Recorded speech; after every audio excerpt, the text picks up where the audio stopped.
तो दोस्तों जो एजी गुरु जो काम कर रहा है और जो स्टूडेंट्स के लिए काम कर रहा है, जॉब सेक्टर के लिए काम कर रहा है, आपको नई-नई अपडेट्स दे रहे हैं। तो इसके चलते भी आपको इस चैनल को सब्सक्राइब करना चाहिए ताकि आपको नई चीज़ों के बारे में जानकारी मिलती रहे। आप ऐसे ही लोगों के साथ रूबरू हो और जो एग्रीकल्चर में नई वैकेंसीज़ और जॉब की जो अपॉर्च्युनिटीज़ आ रही है, उनके बारे में आपको पता चल सके। तो सब्सक्राइब करें और बेल आइकन प्रेस करें और लाइक बटन पे क्लिक करें।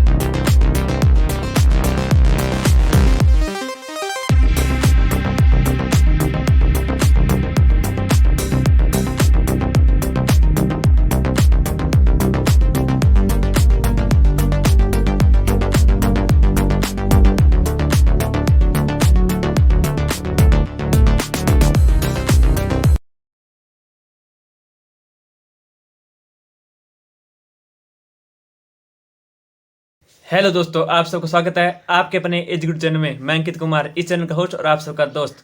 मैं आपको बताना चाहता हूं, मैं आपको लगातार ऑल इंडिया के एग्रीकल्चर टॉपर से मिलवाता जा रहा हूं और इसी कड़ी और इसी सीरीज के साथ मैं इन्हें एक अदर्स सीरीज और स्टार्ट किया है। उसके अंदर मैं innovative farmers, agriculture scientist, agri entrepreneur से भी मिलवा रहा हूँ। और उसी सीरीज में आज हमारे साथ है मिस्टर मनीष कुमावत जी। ये दांतारामगढ़ सीकर राजस्थान से है। इन्होंने सबसे कम उम्र के अंदर एग्रीकल्चर सेक्टर में वर्ल्ड रिकॉर्ड बनाया है। इन्होंने अपना BSc agriculture SKNAU Jobner Jaipur से किया था और अब एक सक्सेसफुल एंटरप्रेन्योर है, स्टार्टअप अपना स्टार्ट कर रहे हैं। और आज इनसे जानेंगे कि इन्होंने अपना वर्ल्ड रिकॉर्ड किस तरह बनाया, उसके लिए उन्होंने किस तरह अप्लाई किया, क्या प्रोसेस रहा और अब किसानों के लिए क्या कर रहे हैं और इनका फ्यूचर प्लान क्या है, पूरी डिटेल जानेंगे। इसलिए इस वीडियो को पूरा आखिर तक ज़रूर देखिएगा। चलिए स्टार्ट करते हैं। और सबसे पहले अगर आप हमारे चैनल पर नए हैं तो एजी गुरु यूट्यूब चैनल को सब्सक्राइब कर लीजिए और बेल आइकन को ऑन कर लीजिए ताकि आपको A to Z agriculture related information, latest update यहाँ पर मिलती रहे। चलिए स्टार्ट करते हैं। Many many congratulations from my side and give me your introduction. Thank you so much. मैं एजी गुरु जो यूट्यूब चैनल है उसको बहुत बहुत धन्यवाद देना चाहता हूँ कि वो जो नए लोग हैं जो कुछ नया करना चाहते हैं उन लोगों को प्रेरित कर रहे हैं। और सबसे पहले मैं बताना चाहता हूँ कि जो मेरा वर्ल्ड रिकॉर्ड है वो मेरा 23 की एज में ही बना है और रिसेंटली ज़्यादा टाइम नहीं हुआ है। नवंबर में मेरा वर्ल्ड रिकॉर्ड बना था और जो टॉलेस्ट क्लस्टर बीन प्लांट का जो किताब है वो मुझे मिला है, जिसमें मैंने सबसे लंबा गुआर ग्रो किया है जिसकी हाइट 14 फीट 3 इंच है और जो कि पूरे वर्ल्ड में सबसे लंबा गुआर है। और इसकी जो प्रोसेसिंग थी कि ये कैसे इतना बड़ा हुआ वो मैं थोड़ा सा बताता हूँ। सबसे पहले क्या हुआ कि ये जो प्लांट था, पर्टिकुलर प्लांट जो 14 फीट 3 इंच तक गया, उसमें क्या पत्तियां थोड़ी अलग थी, जो और प्लांट थे उनसे अलग थी। तो मैंने देखा कि इसमें कुछ नए चेंजेस आ रहे हैं, तो मैंने उसको नोट डाउन किया। और भी प्लांट थे लेकिन वो एकदम नॉर्मल हाइट के थी, इसकी पत्तियां थोड़ी अलग थी, धीरे धीरे ये ग्रोथ ज्यादा कर रहा था। तो प्लांट्स में होता क्या है, नेचुरल म्यूटेशन होता है जिसकी वजह से प्लांट्स में कुछ चेंजेस आते हैं। वो कभी अच्छे भी होते हैं, कभी बुरे भी होते हैं। तो जब मैंने ये देखा कि इसमें नया म्यूटेशन आया है, कभी कभी इन्वायरमेंटल इम्पैक्ट भी आता है, तो इन दोनों चीजों में डिफरेंशिएशन करना भी बहुत मुश्किल होता है। तो मेरे ताऊ जी है पद्मश्री शुंडाराम वर्मा, तो मैंने उनसे काफी चीजें सीखी और समझी। तब मुझे पता चला कि नेचुरल म्यूटेशन पौधों में कैसे होता है और उसको कैसे आइडेंटिफाई करते हैं। तो उसी कड़ी में चलते चलते मुझे जब क्लस्टर बीन के प्लांट्स काफी देखे, तब उनमें से मुझे एक पौधा दिखा जिसके कैरेक्टर्स काफी अलग थे। तो मैंने उसका अच्छे से ध्यान रखा और ध्यान रखते रखते धीरे धीरे क्या हुआ, उसकी हाइट में ग्रोथ होती गई। और जब वो 14 फीट 3 इंच तक हो गया, तब भी मुझे आइडिया नहीं था कि मैं इसका क्या करूं। लेकिन मुझे ये लगा कि ये अननेचुरल चीज है, शायद मुझे इसके लिए कुछ ना कुछ देखना चाहिए। तो मैं जनरली इसी चीज़ पे रिसर्च करने लगा कि जो ये टॉलेस्ट क्लस्टर बीन प्लांट है, वो उसकी लास्ट हाइट कितनी थी? पहले से रिपोर्टेड कितनी थी? तो मैंने देखा कि कुछ 5 फीट, कुछ 6 फीट, तो पहले से कोई रिपोर्टेड था ही नहीं ऐसा कोई प्लांट। तो मैंने उसके लिए अप्लाई किया तो और जो भी एग्रीकल्चर कॉलेजेस हैं, केवीकेज़ हैं, उन्होंने काफ़ी सपोर्ट किया मुझे और उन्होंने वैलिडेशन दिया इस चीज़ का। और जिसके बाद जब मैंने अप्लाई किया तो अप्लाई करते ही मेरा सिलेक्शन हो गया और मुझे टॉलेस्ट क्लस्टर बीन प्लांट का खिताब मिला। Okay okay. तो मेरा क्वेश्चन ये है कि ये कुछ या ये कोई स्पेशल वैरायटी थी या कोई नॉर्मली वैरायटी थी? देखो, ये जो बदलाव आते हैं वो ज़्यादा प्रोबेबिलिटी ऐसी होती है कि वो देसी चीज़ों में आते हैं। जो मैंने ग्रो किया वो कोई पर्टिकुलर वैरायटी नहीं थी, सालों से चला आ रहा सीड था, उसी में म्यूटेशन हुआ था, उसकी वजह से ही उसकी इतनी हाइट हुई। आप अपने जी। फैमिली बैकग्राउंड के बारे में बताइए। आपके पिताजी दादाजी क्या करते हैं? मेरे जो दादाजी हैं वो गवर्नमेंट टीचर थे और काफ़ी चीज़ें उन्होंने मुझे सिखाई। उसके बाद जो मेरे पापा हैं वो भी गवर्नमेंट टीचर हैं और जो मेरे भैया हैं वो गवर्नमेंट कॉन्ट्रैक्ट वगैरह लेते हैं, कंस्ट्रक्शन लाइन का उनका काम है। और मैंने बीएससी एग्रीकल्चर किया है जॉमनेर कॉलेज से और जिसके साथ-साथ मैंने जो अब्रॉड की बहुत सारी यूनिवर्सिटीज़ हैं, उनके कोर्सेज़ किए और कुछ एक जब कोरोना आया तब मैंने ऑनलाइन जो कोर्सेज़ हैं वो किए जिनसे मुझे कुछ सर्टिफ़िकेट वगैरह उनमें इतना इंटरेस्ट नहीं था लेकिन उनसे नॉलेज बहुत इंक्रीज़ होता है।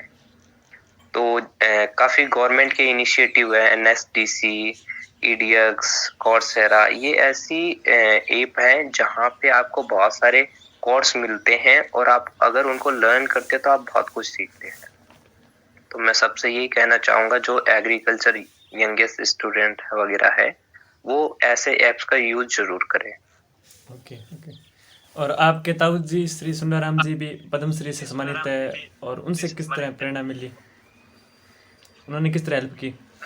जब जी, जब मैं छोटा था तो मेरा सपना था कि मैं कुछ ना कुछ करूँ आगे जाके, लेकिन क्या करूँ ये समझ में नहीं आ रहा था। कभी ये करना, कभी वो करना। तो जब मैं 11th क्लास में आया तब मैंने देखा कि एग्रीकल्चर में काफ़ी प्रॉब्लम्स हैं और ताऊ जी काफ़ी टाइम से इतने अच्छे किसान थे कि उनको नेशनल, इंटरनेशनल अवार्ड मिले। तो उनकी बदौलत से काफ़ी लोग यहाँ आते थे और जब मैं उनको देखता था तो प्रभावित हुआ कि जब ये कर सकते हैं तो मैं क्यों नहीं? मैं भी कुछ ऐसा करूँगा तो दुनिया देखे। तो इस हिसाब से देखते-देखते उनसे प्रेरणा मिली। जब मैंने बीएससी में एडमिशन लिया तो मेरे को एग्रीकल्चर का पता चला कि क्या हो रहा है, क्या चल रहा है और उसी के साथ-साथ ताऊ जी ने भी काफ़ी हेल्प की, चीज़ों को बताया, कैसे नेचुरल म्यूटेशन होता है पौधों में, वैरायटी कैसे तैयार करते हैं और भी बहुत सारी जो एग्रीकल्चर की जानकारियाँ थी वो उन्होंने मुझे हमेशा से दी है। ओके।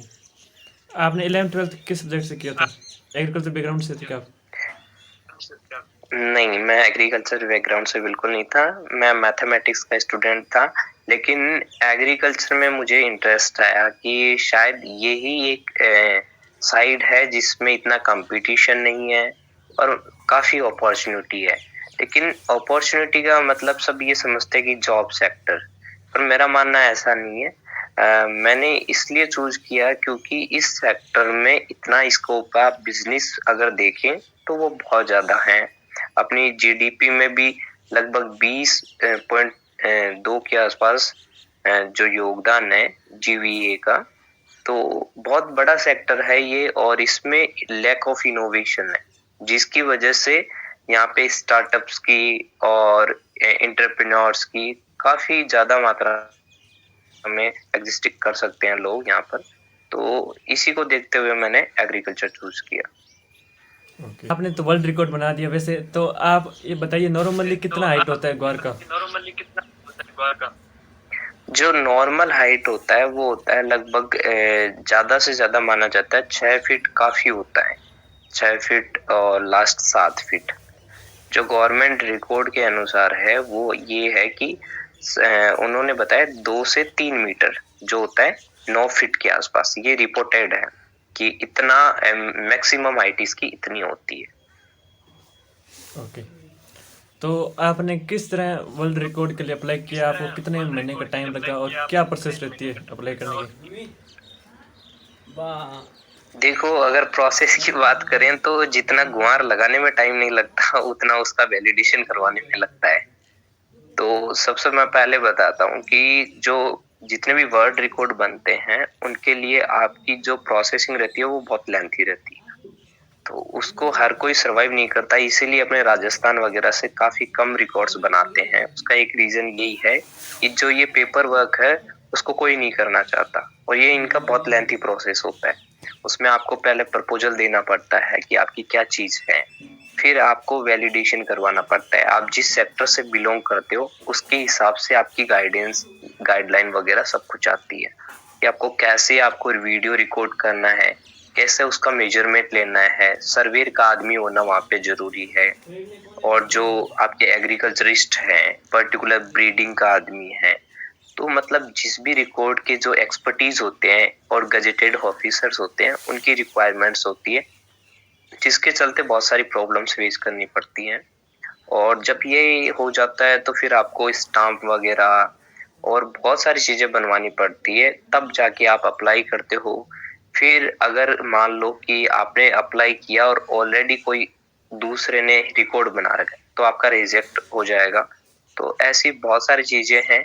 पहले आपको ये पता होना चाहिए कि आप जिसके लिए अटेम्प्ट कर रहे हो क्या सही में वो एग्जिस्ट करता है या उससे पहले ही किसी ने रिकॉर्ड बना रखा है। तो मुझे पहले तो ये देखना पड़ा, रिसर्च करनी पड़ी कि भाई पहले से ही कोई क्लस्टर बीन का ऐसा रिकॉर्ड बना हुआ है कि नहीं बना हुआ। तो उसके लिए मैंने वर्ल्ड वाइड जितने भी जर्नल्स थे वो देखे, जो भी ऑर्गेनाइजेशंस वर्ल्ड रिकॉर्ड का किताब देती है उनको देखा और काफी चीजें देखी। तब पता चला कि नहीं, ऐसी चीज नहीं है।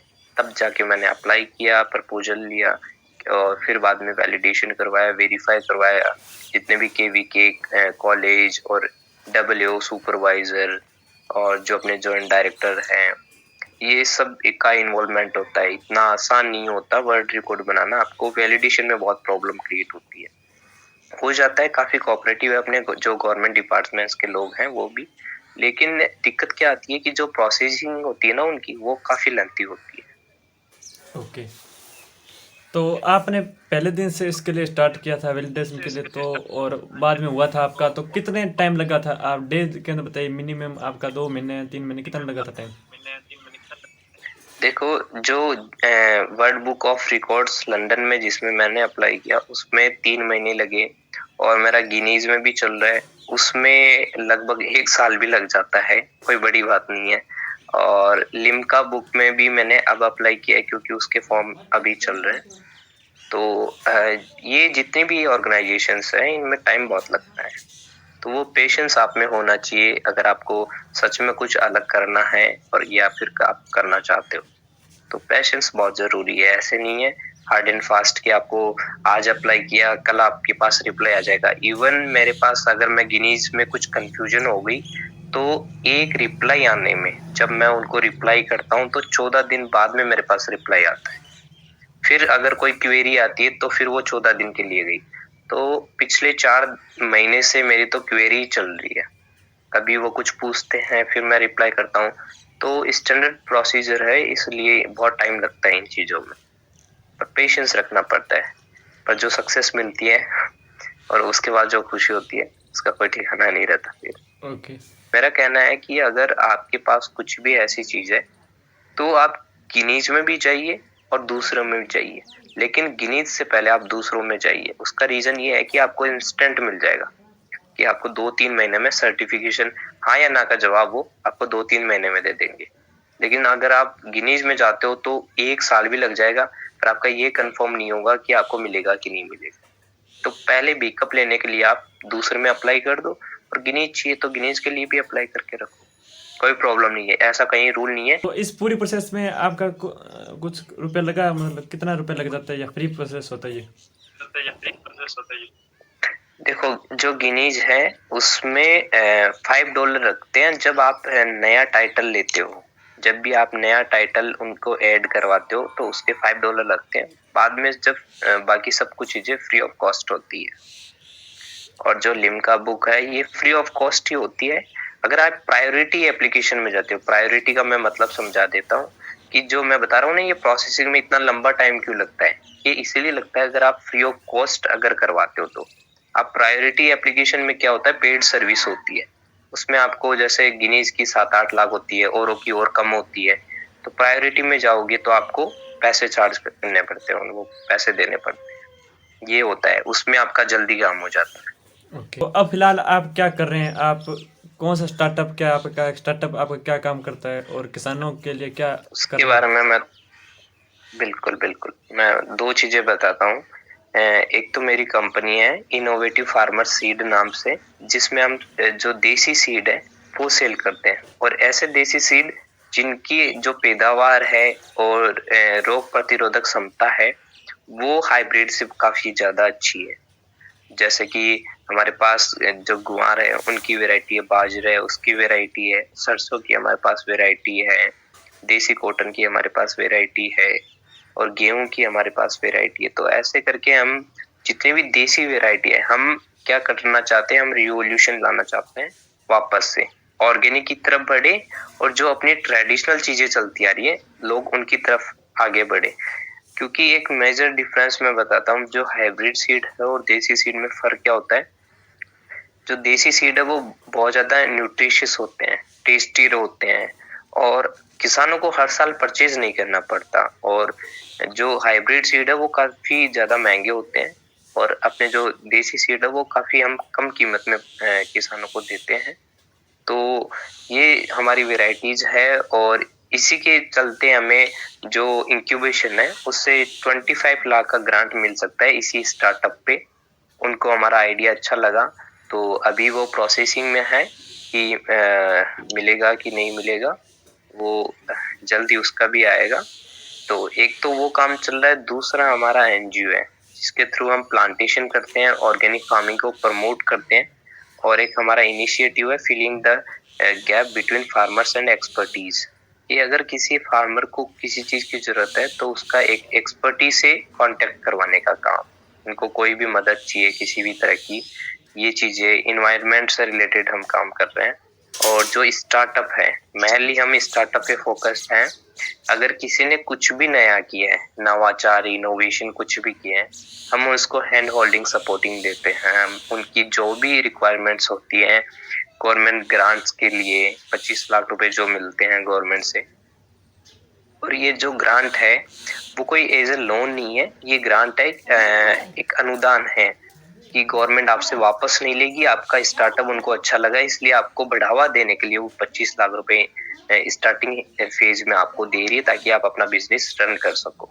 और जो आइडिएशन स्टेज के लोग होते हैं, जिनके पास कुछ अच्छा आइडिया है और ये चाहते हैं कि मैं आगे जाके इसको बड़ा करूं या फिर इसको शुरू करूं, तो उसके लिए गवर्नमेंट 5 लाख रुपए प्रोवाइड करवाती है। तो उसके लिए क्या प्रोसीजर रहता है, कैसे उसको मैनेज करना है, कैसे पिच डेक, माइलस्टोन और जितनी डिटेल प्रोजेक्ट रिपोर्ट्स वगैरह जितनी भी चीजें बनती है वो हम बनवा के देते हैं। स्टार्टअप में रजिस्ट्रेशन करवाना है, एमएसएमई में करवाना, और भी वेबसाइट डेवलपमेंट वगैरह जितनी भी चीजें होती है उनके तरह हम काफी तरीके से उनकी हेल्प करते हैं। और जिनके इनोवेशन है और जिनके इनोवेशन पेटेंट लायक है, तो हम फ्री ऑफ कॉस्ट उनके पेटेंट भी करवाते हैं। ओके, बहुत अच्छा काम करें आप। तो आपको ये अवार्ड मिला तो आप लोगों की क्या प्रतिक्रिया थी और आप कैसा फील हो रहा है आपको? देखो, ऐसा है, अगर आप कुछ भी चीज के लिए मेहनत कर रहे हो, तो अगर आपने पूरे 100% डेडिकेशन के साथ अगर मेहनत की है, तो वो ये आपको खुशी तो होगी जब आपकी मेहनत रंग लाएगी। तो ऐसी बात नहीं है, खुशी नहीं हुई, खुशी खूब हुई, मुझे भी हुई, मेरे घर वालों को भी हुई, सबको खुशी हुई। और देखो, इसके साथ मैं एक चीज कहना चाहूंगा कि जरूरी नहीं है कि आपको हमेशा सक्सेस ही मिले। आपको फेलियर के साथ डील करना आ गई ना, तो 100% मैं कह सकता हूँ आप एक दिन श्योर है, डेफिनेटली श्योर हूँ, आप सक्सेस जरूर होगे। लेकिन फेलियर के साथ आपने डील करना नहीं सीखा, तो आप कहीं न कहीं कितने भी चले जाओ, आगे जाके आपको एक ना एक दिन फेलियर ज़रूर मिलेगा। ये सबसे बड़ा फैक्ट है कि स्टूडेंट लाइफ में ये जनरली होता है कि आप जल्दी डिमोटिवेट हो जाते हैं और फेलियर का सामना नहीं कर पाते हैं। सक्सेस मिलती है तो बहुत खुश होते हैं, फेलियर मिलती है तो ये सोचते हैं कि काम छोड़ दूँ। तो ऐसा नहीं होता है। आपको एक काम में फेलियर मिल रही है, कोई बात नहीं, दूसरा ट्राई करो, दूसरा नहीं तो तीसरा ट्राई करो। ट्राई करते रहना चाहिए और फेलियर से कभी नहीं डरना चाहिए। फेलियर जितनी आएगी, आपको उतना ही ज़्यादा नॉलेज होगा, आप उतने इफ़ेक्टिवली वर्क कर पाएँगे, अपने आइडिया पे, अपने काम पे। तो फेलियर से कभी नहीं डरना चाहिए। फेलियर से बहुत कुछ सीखने को मिलता है और हमेशा सीखना ही चाहिए। तो ये मेरा कहना है। तो दोस्तों जो एजी गुरु जो काम कर रहा है और जो स्टूडेंट्स के लिए काम कर रहा है, जॉब सेक्टर के लिए काम कर रहा है, आपको नई-नई अपडेट्स दे रहे हैं, तो इसके चलते हुए आपको इस चैनल को सब्सक्राइब करना चाहिए ताकि आपको नई चीज़ों के बारे में जानकारी मिलती रहे। आप ऐसे ही लोगों के साथ रूबरू हो और जो एग्रीकल्चर में नई वैकेंसीज़ और जॉब की जो अपॉर्च्युनिटीज़ आ रही है, उनके बारे में आपको पता चल सके। तो सब्सक्राइब करें और बेल आइकन प्रेस करें और लाइक बटन पे क्लिक करें। Thank you so much. Okay, आपको बहुत बहुत धन्यवाद।